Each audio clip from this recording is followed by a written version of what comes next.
Всем привет!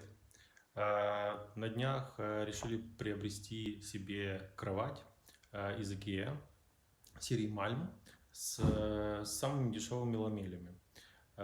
И слал вопрос о том, что у многих со временем начинает скрипеть сама кровать из-за того, что происходит соприкосновение деревянных панелей с металлическими. Начал искать варианты, каким образом это все можно решить, и попался мне один ролик, где автор канала решил использовать обычную, э, по-моему, полипропиленовую трубу, которую используют для утепления, когда укладывают под землю.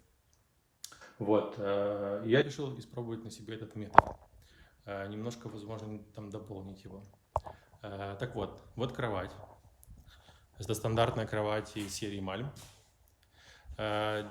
Самые дешевые ламели, по-моему, сосна, если я не ошибаюсь. И вот такая вот труба. Покупалась она вот с такими характеристиками. 28/6. Что нужно сделать? Вы просто одну из них разрезаете пополам с этой стороны и с этой стороны и укладываете внутрь сами ламели.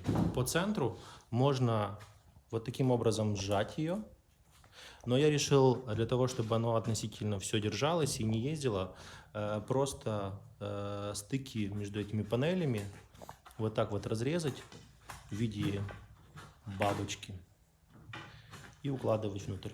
Тогда это все будет держаться лучше. Вот.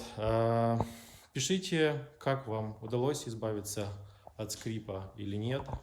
Возможно, есть какие-то другие варианты, потому что советовали прикручивать, кто-то советует просто приклеить это все дело.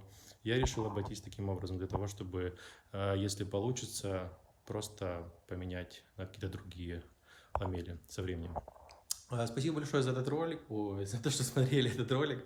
Всем хорошего дня. Пока.